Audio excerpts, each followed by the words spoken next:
ces callbots, ils viennent accélérer la transformation de la relation client. On a vu un certain nombre de gains qui sont tant pour l'utilisateur final que pour la société, finalement. Et on va dire le dernier grand gagnant également de cette transformation, c'est forcément le conseiller.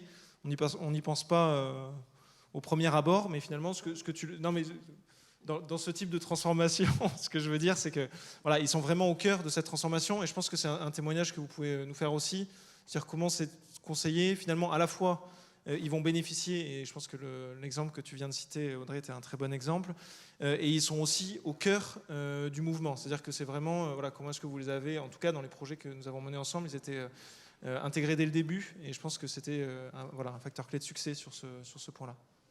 Effectivement, nous, dès qu'on a développé tous les callbots qu'on a pu développer, on a intégré des membres des équipes et des conseillers commerciaux qui ont apporté leur expérience pour construire les arborescences de conversation. Après les mises en production, on a aussi fait régulièrement des retours d'expérience et ils intervenaient. Du coup, ces conseillers-là qui ont été impliqués dès le départ, ils sont devenus ambassadeurs de l'outil vis-à-vis de leurs collègues. Et pour notre centre relation client de Lyon, il y a une équipe qui a été dédiée au traitement des mails reçus du callbot.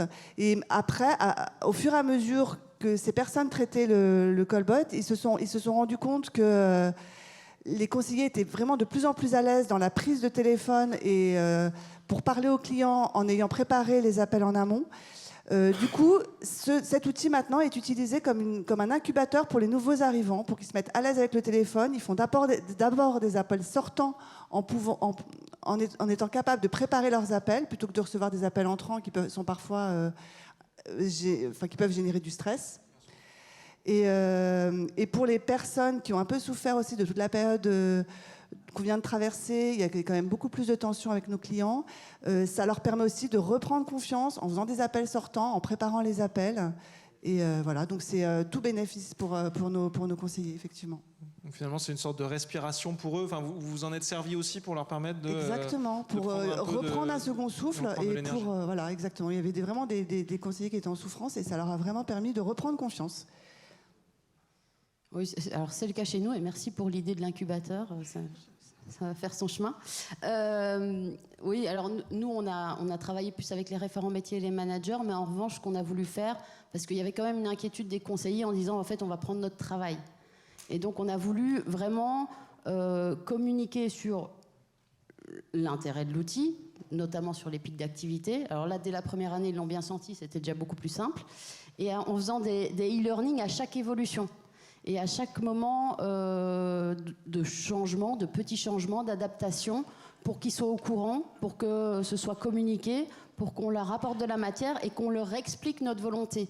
Et notre volonté, c'était de les alimenter et de leur permettre de traiter plus facilement ces types d'appels qui viennent du callbot, parce que s'ils doivent retracer toute la demande, ça a moins d'intérêt. Et du coup, il y a eu une vraie adhésion. C'est rentré dans l'usage, c'est pas un sujet et du coup ça se passe super bien.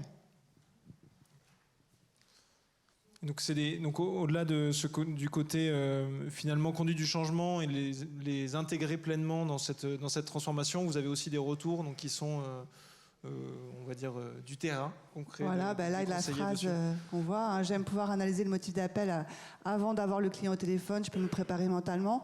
On a mis notamment le callbot de débordement en place pour notre service assurance qui peuvent avoir en ligne des personnes qui sont en souffrance, qui sont vraiment en difficulté. Et le fait de pouvoir préparer l'appel en amont et d'appeler la personne en connaissant les circonstances de son appel, ça a beaucoup facilité les choses vis-à-vis du client. Et on a eu aussi, de la part des conseillers, ils nous ont donné aussi le ressenti du client. Et globalement, les clients étaient très satisfaits et surpris d'être appelés après avoir laissé des messages au callbot de débordement. Oui, ça c'est pareil chez nous. On a eu un traitement en différé là, de ces appels de débordement. Et la satisfaction client derrière d'être rappelé avec un traitement de bout en bout, comme s'ils étaient en appel entrant et qu'ils avaient été pris en charge immédiatement, ça fait partie des retours positifs qu'on a de la part de nos adhérents. Parfait. Du coup, vous avez partagé, finalement, on a vu un peu ensemble pourquoi hybrider la relation client, les gains tant forcément pour vos clients en premier que pour l'entreprise elle-même et les conseillers. Mais finalement, aujourd'hui, vous dites que c'est une première étape. Comment est-ce que vous voyez cette transformation? Quelles sont les prochaines étapes pour vous? Alors, pour la partie Mutuelle nationale des hospitaliers, la prochaine étape, c'est d'élargir le spectre du traitement de l'édition de documents. On va rajouter toute une série de documents d'ici le mois de mai, en mettant en place un welcome bot sur cette partie traitement d'édition de documents où la demande va être exprimée en langage naturel et soit ça va être identifié comme rentrant dans le scope de traitement qu'on a défini, soit pas. Si ce n'est pas le cas, elle sera routée vers un conseiller sur un flux prioritaire. Si c'est le cas, forcément, il rentrera dans toute l'arborescence et dans tout le logigramme qui sera préétabli. Et en parallèle de ça, on va lancer l'information de dernier remboursement où le bot va exprimer la liste des X derniers remboursements qui auront été faits pour l'adhérent. C'est vrai que le Welcome Bot, c'est la terminologie Zion, finalement, pour énoncer une demande en langage naturel. Et donc, c'est un peu ce qui permet d'éviter d'avoir à taper sur un clavier pour faire, surtout quand on a un grand nombre de documents, comme j'imagine que ça peut être le cas côté MNH. Donc, c'est ce qui permet un échange très fluide et d'avoir une réponse, une compréhension grâce à l'intelligence artificielle de la demande concerne tel type de document et avoir un traitement plus rapide et puis plus humain pour l'appelant. Et puis au-delà de ça, ça permet aussi d'identifier la demande quand elle est transférée au collaborateur si elle ne rentre pas dans le scope du bot de traitement. Et du coup, de simplifier le traitement pour le collaborateur parce que la demande, elle va être pré-identifiée en langage naturel, en remontée de contexte. Donc du coup, c'est un double gain. Oui, c'est ça. C'est-à-dire que le collaborateur, il sait qu'il a un appel de Monsieur Dupont pour tel type de demande et finalement, il peut se concentrer sur la partie où il va apporter le plus de valeur, qui est de répondre à la problématique plutôt que d'identifier... C'est ça, tout à fait. Alors, je ne dis pas qu'il va gagner 5 minutes, hein, loin de là, mais en tout cas, ça lui permet de démarrer la conversation avec une personne qui est déjà identifiée et en plus, démarrer tout de suite en disant vous nous appelez pour ça. Et la relation, elle est encore plus personnalisée et ça rend le Welcome Bot encore plus intéressant, du coup, sur la qualité de la relation client. Alors, je crois que Carole, c'est les mêmes réflexions qui sont de votre côté. Effectivement, nous, la prochaine étape là, sur 2022, ce sera de développer un Welcome Bot. On l'attend vraiment avec impatience. Aujourd'hui, on est encore sur notre SVI, tapé 1, tapé 2, tapé 3, et on se rend compte que les clients ne sont pas forcément bien orientés. Nous, on a quand même différents services avec différentes typologies de clients, et il y a certains appels qui vont déborder sur d'autres services, donc ça épuise les conseillers. Donc on attend le Welcome Bot avec impatience, et ça permettra aussi de fluidifier toute la relation client, enfin tout le parcours client téléphonique. Et on a aussi eu l'idée d'un nouveau cas d'usage aussi pour le callbot de traitement. Ce sera destiné aux clients qui ont une batterie de véhicules électriques en location. Ce sera pour leur restituer le prix de la batterie s'ils veulent l'acquérir. Voilà. Mais ce qui est vraiment attendu là, c'est vraiment le Welcome Bot parce qu'on est quand même un peu archaïque sur ce coup-là.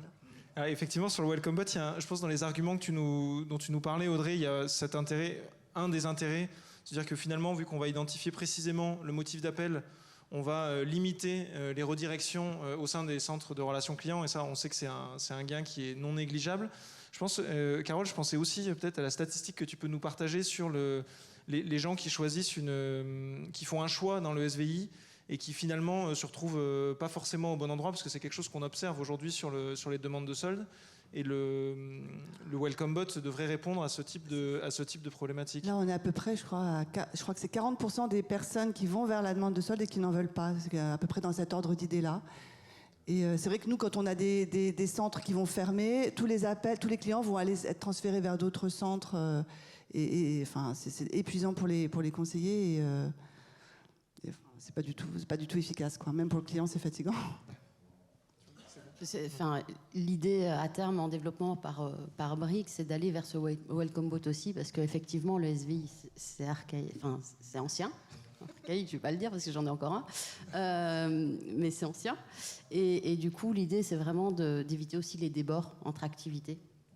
Parce que pour le confort collaborateur, c'est pas agréable. Un commercial, il ne va pas pouvoir traiter le dossier et ça ne va pas nous aider. Donc, Voilà, merci à vous. Merci Du coup, nous avons été un peu plus courts que prévu, mais forcément, nous sommes un de moins. Mais ce qui va nous laisser plus de temps pour des questions, si dans l'Assemblée, parmi vous, certains souhaitent des précisions. Je crois qu'il y a un micro qui tourne, éventuellement.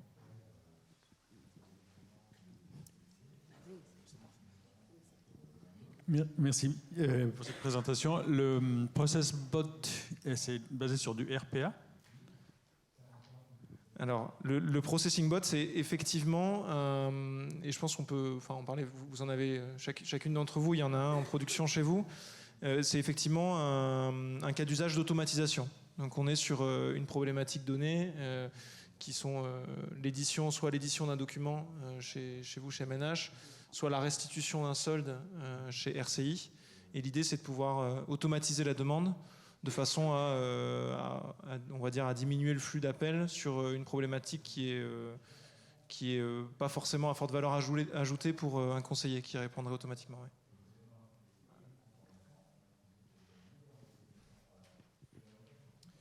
Est-ce qu'il y a une adoption différente au niveau de âge des clients? Alors nous, à la DIAC, je crois que la moyenne d'âge de nos clients, c'est à une 55 ans. Alors effectivement, les clients, quand ils arrivent sur le callbot de débordement, je pense que leur premier sentiment, c'est quand même de la frustration parce qu'ils veulent ils veulent vraiment parler à quelqu'un. Mais le fait de pouvoir laisser un message et d'être appelé derrière, ça en fait, ils ont quand même le contact humain, donc ça les rassure.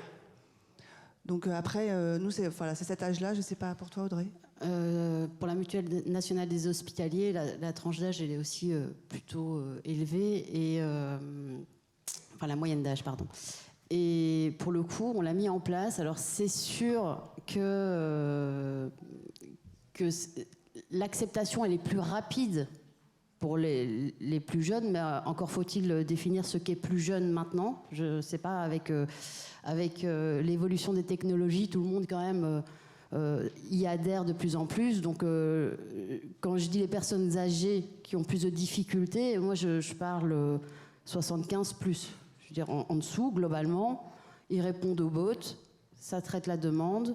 Il n'y a pas de problématique majeure. C'est les personnes très très âgées, c'est plus compliqué, mais c'est pas grave parce que dans l'arborescence, on définit qu'en cas de non-réponse ou en cas de problématique, il est redirigé vers un conseiller. Donc finalement, en bout de course, il y aura quand même le conseiller. D'accord. Et aujourd'hui, on a des cas en production. On a des clients qu'on connaît bien. Avec je crois que notre doyen, il avait plus de 90 ans. Je crois que c'est 95 ou quelque chose comme ça. Combien ? 99, voilà, on me souffle dans l'oreillette. Mais donc effectivement, ça reste un canal qui est au contraire très privilégié pour les personnes âgées. Et alors il peut y avoir ce premier a priori sur le callbot, mais comme tu le disais, je pense que c'était un bon exemple sur la carte de tiers payant. Le client, au final, effectivement, il appelle pour avoir un humain, mais il appelle surtout pour avoir une réponse. Et in fine, quand il a sa carte de tiers payant, les réactions positives que j'ai données en exemple tout à l'heure, c'était typiquement après fermeture du service. En fait, et quand on demande la carte de tiers payant en dehors des horaires d'ouverture, c'est soit parce qu'on a une urgence, soit parce qu'on a un besoin. En tout cas, on en a besoin immédiatement. On la demande rarement en dehors des horaires parce que c'est normal. Et du coup, le fait de délivrer le service en H24, les clients, les adhérents sont satisfaits et ils le disent. Et parfois, c'est des verbatims assez amusants, oui.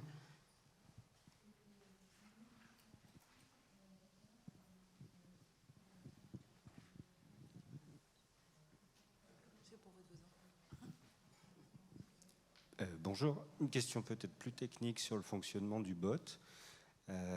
Comment est-ce que vous comprenez le langage naturel ? Vous passez par du texte, vous répondez en texte et vous retransformez en vocal, ou tout est vocal ?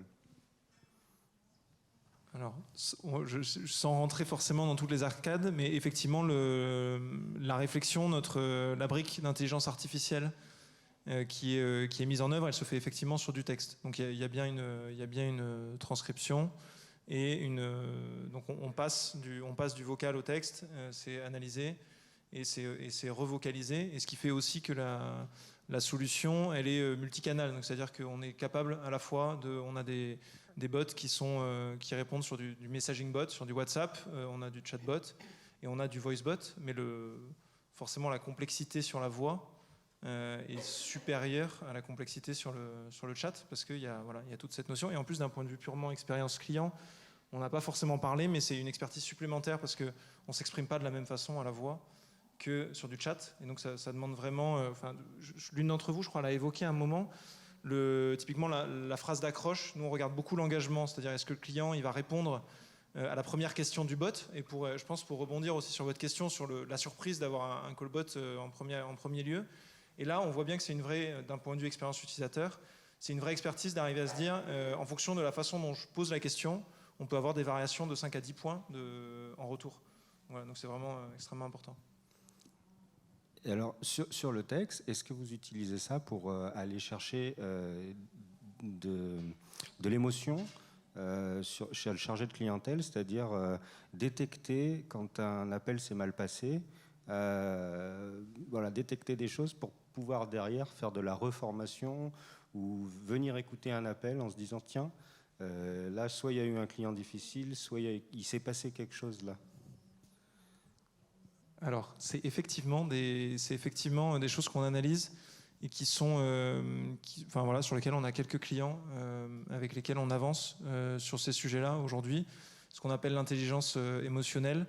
Et on arrive à détecter dans une conversation la qualité d'un appel, arriver à détecter certaines émotions, arriver à détecter ce genre d'éléments. Et l'idée, c'est de pouvoir derrière les activer et les utiliser pour améliorer l'expérience client. Et effectivement, soit dans un but d'amélioration pour le conseiller, soit aussi dans un but d'amélioration pour le parcours client, les réactions, ce genre de choses.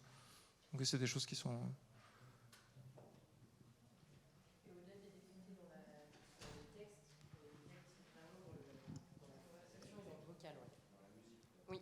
Oui, effectivement, c'est un point de précision. Tu as raison, Marion, c'est l'analyse qui est faite derrière, c'est du paralinguistique. Donc, il ne suffit pas que la personne dise ah oui, là, je suis en colère, ou qu'elle sorte un mot noir pour qu'on se dise là, la personne est en colère.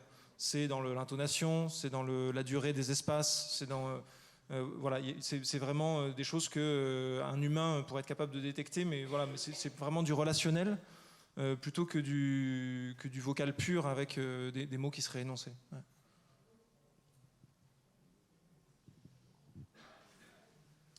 Une dernière question.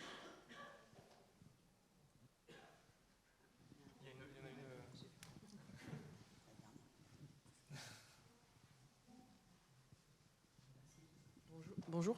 Comment le bot se comporte-t-il par rapport à des notions de multilangue ou d'accent ? Alors, c'est une bonne question. C'est une bonne question. Nos bots, ils sont aujourd'hui, on a des bots en anglais, en espagnol, en allemand. On en a aussi en Belgique et aux Pays-Bas, donc en flamand. On a, en production aujourd'hui, on sait répondre sur toutes ces langues-là. Et à date, c'est pas forcément c'est pas un élément de complexité. Ce qui est important, c'est surtout de s'adapter au vocabulaire qui est pour le coup spécifique. Typiquement, un assureur français n'aura pas les mêmes... la carte verte, ça n'a pas le même nom en Belgique, par exemple, ou ce genre de choses. Mais par contre, sur la langue, a priori, il n'y a pas de complexité particulière. C'est quelque chose qui est bien géré. Et il y a une bonne compréhension des accents. Enfin, ça passe. Ah oui, sur le volet, effectivement. C'est bon, je crois qu'il y avait une dernière question sur le... C'était la même question. Ouais, si on y a répondu, c'est parfait. C'est quoi la complexité d'ajouter une langue alors je ne vais pas forcément pouvoir le qualifier précisément ou le quantifier en termes de temps, etc. Mais comment dire, la donnée, la technologie, elle est déjà là. Donc finalement, passer d'une langue à une autre, c'est vraiment pas compliqué. La complexité, c'est ce que je citais à l'instant, c'est les petites spécificités de wording sur lequel, comme derrière, on a une brique d'intelligence artificielle qui est entraînée et qui s'améliore avec le temps. Quand on passe sur une nouvelle langue, les termes qui vont changer. Nous, on a ce qu'on appelle un corpus, on a une base qui nous permet de garantir que quand un callbot il est déployé chez un client, il est à 80% de performance, on va dire, en standard. Et après, les pourcentages, on va pouvoir monter à 90 et plus via l'intelligence artificielle et le machine learning. Et ça demande un peu de travail parce que chaque client peut avoir des terminologies spécifiques qui vont nécessiter un temps d'apprentissage. Et voilà, c'est tout l'intérêt c'est tout ce qu'on fait lorsqu'on met en place aux côtés de nos clients ce type de bot.